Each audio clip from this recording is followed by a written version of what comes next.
que materia, la materia hasta del espacio conocido, el cosmos, es como el 0,001%, hay más nada que algo, sí. Pero todo ese algo es grande, imagínate lo que mide el Sol, que es una estrella pequeña, con toda la galaxia, sí. Todo eso, toda esa materia cabía dentro de una esfera que medía con cueva medio kilómetro.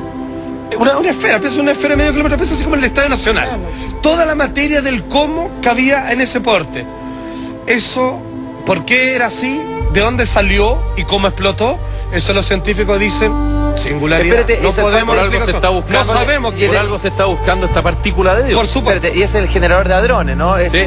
Por eso, porque quieren entender, quieren saber y no lo cómo logran se entender provoca la materia, cómo, porque ojo, parece magia, pero el tiempo y el espacio solo existen cuando está esta explosión. Ahí comienza a existir tiempo. Antes del Big Bang no hay tiempo. No, pues. El tiempo solo existe cuando hay espacio para que transcurra sobre él. Yo lo encuentro es una cosa fantástico, parece y a mí magia. me encanta entender nuevas cosas y saber que se descubren todo. Pero, por ejemplo, en mi caso, yo siento que de repente cuando mi hija de 7 a 8 años cumple ahora me dice, oye mamá, pero ¿por qué la planta no sé qué? ¿Y quién era la mamá de Dios? ¿Y quién era no sé qué? Y me busca. Ella a los 7 años que tiene, o casi 8 ya, me cuestiona a mí cuando yo le quiero explicar algo así como de la fe o de la religión. Entonces le digo, mi amor, o sea, también tiene que ver lo que tú sientes. Claramente le digo yo, me dice, ¿por qué yo soy católica? Le digo, porque yo te bauticé, porque yo soy católica, porque tu papá es católico, porque no sé qué, y le trato de explicar. Entonces ella me dice, ya, ¿y por qué yo tengo que rezar? Y yo, para que Dios te proteja, pero no sé qué. Entonces, y si yo me porto mal, lo que yo les comentaba la otra vez, o sea, ella como que siempre está cuestionando esta cosa. Pero está muy bien. Pero lo cuestiona no es mala, No, lo cuestiona porque los niños hoy día son claro, porque los niños hoy día son mucho más avispados. Y cuestionar, cuestionar está bien, no se trata de un desafío, se trata de llegar a la verdad mejor equilibrada posible. Atención, que uno de los filósofos más maravillosos que han existido, que cuestionó precisamente la existencia de la relación de divinidad, castigo, premio, en fin, es Epicuro. Él postuló la no existencia de Dios a partir de un silogismo que funciona de la siguiente manera, mira. Porque supuestamente Dios es dos cosas, omnipresente y omnisciente, ¿cierto? Entonces, por favor, Felipe, si se puede. El problema del mal, paradoja de Epicuro. Dios quiere o permite que exista el mal, por lo que no sería perfectamente bueno o no sería omnisciente porque no se percata de todo el sufrimiento del mundo, o no es todopoderoso ya que no puede arreglar el mundo para eliminar de raíz el mal, o efectivamente no es plenamente benevolente. Ok, ¿qué es lo que hace Epicuro? Hace un razonamiento muy básico, que es una pregunta que todos se han hecho alguna vez, que es, ¿por qué Dios permite que mi mamá, que era tan buena, la atropelló ese camión y como que quedó viva y justo vino otro y le pasó por encima? ¿Por qué le pasan cosas a los niños? ¿Por qué hay delincuentes o violadores? ¿Por qué hay continentes enteros sufriendo? A partir de eso, bueno, sabemos que Dios es omnisciente, vale decir que todo lo sabe, nuestros pensamientos y todo, y por otro lado es omnipresente. Entonces dice, ¿por qué existe el mal? Porque Dios lo permite, y si lo permite, no sería todopoderoso y sería el malo, él sería el creador del mal, o sea, la raíz del mal estaría en Dios. El problema sería él que juega y lo permite y lo provoca. Y si lo permite, quizás otra razón es porque no lo puede evitar y existe a su pesar. Por lo tanto, más poderoso, por eso, o que claro, no está dentro de sus poderes poder controlar que de libre albedrío exista. Y por lo tanto, ahí no tendría el poder y no sería todopoderoso. ¿Te das cuenta? Pero ¿sabe qué? De lo que usted está hablando en este momento, yo que soy un hombre de fe, pero no ligado a la religión católica, quiero contar dos cosas. Una, que nosotros tenemos una misión acá que significa poder combatir contra ese mal. Nosotros somos una caja de Pandoras que cuando nos abrimos al mundo, nos enfrentamos a dos opciones, o a seguir un camino que nos parezca correcto, o ese mal que aparece, también absorberlo y quedarnos en él y seguir. Pero por supuesto, por otro lado. Pero eso no. Pero en eso está que tú sigas avanzando. Claro, pero eso no responde, por eso. ejemplo, que es lo que se planteó Epicuro, que ¿cómo le explico eso a un niño de 2 años que lo violaron, que ni siquiera podía pensar? ¿Qué juego juega Rel? ¿Qué juego o posibilidad de entender, de elegir un niño de 1 año y medio, ya te digo? No se puede Imposible, explicar. no hay. No alcanza esa explicación a llenar a esa víctima. ¿Te das Entonces, ¿cuál cuenta? es la culpa de Dios si es que hubiese culpa? Por supuesto, pero ¿Te das en cuenta? definitiva, o sea, yo creo que también aquí uno se abre a que el ser humano colectivamente no ha trabajado por sí mismo, por sus propias comunidades, Claro. donde podría dar ejemplos, de los cuales se dan, pero la gente no es lo suficiente o no se convence o no se autoconvence Por supuesto. suficientemente para poder seguir lo bueno. Claro, pero el caso es que hay víctimas... Porque es un cambio propio. Pero hay víctimas inocentes, eso es lo que pasa, y en donde Dios lo permitiría. O sea, no espera que tú seas consciente de elegir para entrar a su juego, sino que a veces pagan víctimas de todos los tipos. Ignorantes, gente que no tienen la capacidad mental, digamos, para poder elegir, o niños, o personas que viven en cultura, porque no es lo mismo para ti quizás elegir entre el bien y el mal cuando tienes quizás una base familiar o una cosa económica, otra persona donde el papá es alcohólico, la mamá solo le pega, y el otro, entonces, a algunos claramente les tocó más rudo. Claro. Entonces, no está completamente explicado cuál es el verdadero plan de Dios a través de esta forma tan simple. Y es lo que Epicuro critica. No estoy peleando su forma de ver, solamente decir que él cuestionó el sistema a partir de un proceso racional. ¿Ok? Bueno, entonces les quiero presentar lo siguiente, que esto es genial, que hay un monje budista, él se llama Matthew Ricard, que es muy conocido porque él es biólogo, titulado así en Francia, es uno de los más grandes biólogos, que él finalmente dejó todo, y él ha sido considerado como el hombre más feliz del planeta, uno de los tantos. El hombre más feliz. Sí, no, él es pleno. De hecho, su papá es uno de los más famosos filósofos de Europa. ¿Qué hizo De hecho, para él es un seco en académico, tiene bueno, así como full diploma, así, y hoy día vive como monje. Y él en algún momento, él tiene grandes discusiones y escribe libros con astrofísicos y está a la altura, o sea, le hablan así, y él por supuesto... O sea, el nivel es No, es otro otro nivel. Y superior. habla también un libro con su papá que es muy bonito, donde habla que respecto a la filosofía, trata de ser inteligente, pero la inteligencia sin sabiduría, sin buscar una mejora en las personas, sino simplemente una competencia de encontrar respuesta más rápido, no sirve para nada, sino para qué se hace. Pues bien, este hombre planteó lo siguiente respecto a Dios, porque te voy a explicar algo del budismo respecto a Dios, ¿ok? Mira, dice él lo siguiente. Ponga la gráfica, por favor. Dice él, la ciencia contemporánea, esto está en el libro El infinito en la palma de la mano, demuestra que sistemas muy complejos, que es lo que yo le decía, que hay varios documentales al respecto, que es como El secreto del caos, puede ser el resultado de una evolución natural según leyes físicas y biológicas, y que no se necesita recurrir a un gran artífice.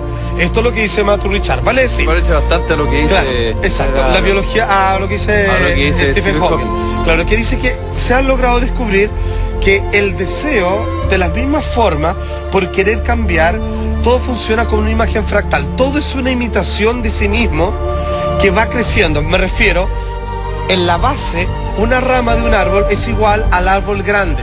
Todo es una copia de sí mismo en Claro, versión sí, más claro. pequeña nomás. Claro. Es una vida fractal que se va reproduciendo, adaptándose y mejorando en resistencia y sustancia respecto a su entorno, ¿ok? Pero aquí es donde el tipo habla con el astrofísico y en otro momento con su padre el filósofo, y esta es su opinión de Dios, que es parecida a la de Epicuro, pero quiero agregar algo respecto a la posición del budismo respecto a Dios. Mira, dice lo siguiente, esto es muy notable a mi parecer, ¿eh? Yo cuando le leí la verdad que me voló un poco la cabeza. Dice, si Dios decide crear, ya no es todopoderoso porque está influido por el deseo de crear. Lo que está diciendo es muy cierto. Si crea sin decidirlo, tampoco es omnipotente ahora, porque no goza la libertad de crear o Claro. no crear, porque digamos la creación vive en paralelo o a portas de él. Y si no lo decide, por lo tanto él no tiene el poder No para tiene hacerlo, poder, por lo tanto no tiene el control. Por supuesto. Entonces, Se ha cuestionado porque sí, porque no, y por eso, ¿cachai? Entonces, digamos, pero existen dos teorías de Dios que son bastante buenas. Uno dicen que tiene la capacidad de controlador absoluto, pero hay otra que es de demiurgo, que es alguien que inventó el sistema, pero ya ahí lo dejó. Es como lo mismo que un relojero que la otra explicaba. Una cosa es un Dios que está ligado completamente, tiempo completo, con toda su creación y con todos nosotros. Otro es como un relojero que hace un reloj, así un tic-tac, un cucú, ¿bien? Y que alguien compra, se lo lleva para la casa Y y te que hace no cargo. necesita la presencia del que lo inventó para que eso funcione perfectamente. Esto puede haber algo sido creado y luego Digamos que ahí yo- está. esa teoría, fíjate, esa última me calza, como que creó el mundo y ya, y después Háganse cada uno cargo. se encargó, pero además que tiene la facultad de que si yo le hablo, si yo le rezo, converso con él me va a proteger. Ahora, si efectivamente yo tengo un familiar, por ¿Tienes ejemplo, enfermo de cáncer, y le digo, por favor, ayúdame, y finalmente se muere, no lo echa la culpa a Dios, digamos. O sea, hay una evolución de la vida que si nadie muriera, Claro, es que no claro, podríamos porque tiene sostener en tu el mundo ilusión. tampoco. A todo esto, el budismo no niega la existencia de un Dios, que obviamente lo reconoce como Brahma, pero sí lo que interpela a que no hay una relación directa de nuestras causas, efectos y problemas con la existencia de él. Vale decir que la propia salvación de las personas no está en un agente externo, sino que, si usted lo piensa bien, la verdadera justicia y equilibrio de las cosas es que el libre albedrío corresponde a que la salvación pertenece a ti mismo. Tú eres producto de tus consecuencias, de tus propias claro, obras. sí, obvio. Por lo tanto, como dije una vez, y así es como yo lo vivo, usted me paró en la calle y me dijo, Salfate, por favor, sabes que tuve un conflicto. Dios existe, y mi respuesta fue, perdón así por lo burdo, pero así yo vivo. Sí, se existe, pero no importa. Eso me explica. Pero Salfate, creo sí, que no hay que estar preocupado. La sencillez está en algo súper sencillo, en que uno mismo se diga, yo te puedo decir a ti, tú estás como quieres estar, porque es tu opción. Porque tú tienes toda la capacidad de poder informarte y preguntar, de que tengas que hacer algo. Porque el otro día yo le decía a mi mamá, no porque alguien te haya pegado, tú tenés que repetir lo mismo con tu hijo el día de mañana. Claro. O no porque alguien te haya violado, tú vayas a violar. Pero tienen la capacidad de poder razonar, de elegir. Pero Claro. está adentro en ese Pero momento, ¿sabéis ese qué, momento Juanjo? reflexivo del Claro. cambio. Pero, Pero por eso tiene que ver ejemplo- con lo que decía, perdóname Salfate, pero Sí. es que a mí me parece que tiene mucha relación con lo que tú decías y tiene que ver con el lugar donde uno nace, con la educación que tenés, con la protección que uno siente. Porque claramente una persona que no tiene la protección que tiene mi hija, una niñita que a lo mejor va a hacer cosas que, o sea, una persona que no tiene un nivel que tú decís, me hicieron algo malo, voy y te hago lo mismo, porque es lo que yo aprendí en la Porque es vida. difícil. Pero es que si no, Porque es que Maca, ¿sabes qué es lo que la pasa? gente Es estaría difícil, condenada. Pero está, yo creo que José, tiene pero es que razón. ¿sabes qué es verdad? Pero es que la gente estaría Hay mucho condenada con menor. eso. Y hay gente y hay ejemplos que son diferentes. Pero Bueno, son los menos. Es yo que creo por lo mismo, por difícil. eso hay otra respuesta y hay otra alternativa pero para también entender el mundo depende cómo mucho de funciona. la Pero como dice, religión, es ¿no? difícil Sí. pensar en Dios sin que tener el estómago vacío. Por otro lado, fíjense que en el budismo precisamente se hace cargo de eso. No quiero ser proselitista, ni mucho menos. Yo no soy budista, yo creo en él, pero yo no he hecho los preceptos. Yo no quiero pasar a ofender esa religión que tanto respeto, que no es una religión o todo esto. Pero él decía, como dice, muchas personas andan por ahí y dicen, las personas ya no quieren ser lo que fueron sus padres porque es un Sí. mal ejemplo o lo que sea. Pero sin embargo, Buda vio un poco más allá y se dio cuenta que hay muchas personas dicen que no quieren hacer muchas cosas que siguen haciendo. Claro. Entonces él dijo, como un doctor, preocupémonos de eso, que ok, ya estáis bien, ya hay cosas que no querías hacer, pero las hiciste hasta que te moriste. Veamos cómo podemos realmente un método claro. para que Sí. No realmente suceda. hagas lo que tú quieras hacer, seas claro. libre y feliz, ¿cachai? Entonces puso una solución y un sistema que realmente resulta, por eso mis más grandes respetos. O sea, nosotros igual somos responsables de nuestro acto y lo que No, nos igual, pasó, finalmente. o sea, Siempre. ese- Por supuesto. sí, a eso Por voy, supuesto. que en el fondo, Derechamente. claro, yo ¿Cuántas estoy veces viendo uno el sabe que Dios- uno está se haciendo algo condena. malo y lo Uno sigue se haciendo condena igual? y uno es lo que cosecha. Como Después decían, alegan. uno es ahora Sí, producto de lo que hizo hay algunos antes matices, y uno va a ser lo que está haciendo Eso se ahora. Así dice que mucho ojo en con lo que la- vaya haciendo En la uno. religión espírita, eso dice mucho, de que si tú haces daño o haces cosas malas en esta supuesto, vida, lo que se la siembra se próxima cosecha y ya vez, está. a Usted veces lo manda puedes para la tener echando. la Oiga, razón. solo a modo Karma. de joda, karma, ¿sí? Karma y dharma. Es famosa rutina que está incluido en el documental de Seagate y que habla respecto a una de las grandes y chistosas contradicciones de Dios. Pongan mucha atención porque es notable. Por lo menos da para pensar, ya solo para que nos reamos y cerremos esto en un abrazo de amistad así completamente secular. Por favor, métale play señor director. Mira, escuchen esto. Religion has actually convinced people that there's an invisible man living in the sky who watches everything Mira. you do every minute of every day. And the invisible man has a special list of 10 things he does not want you to do. La voz. And if you do any of these 10 things, he has a special place full of fire and smoke and burning and torture and anguish where he will send you to live and suffer and burn and choke and scream and cry forever and ever till the end of time. But he loves you. Pero está bien, ¿ah?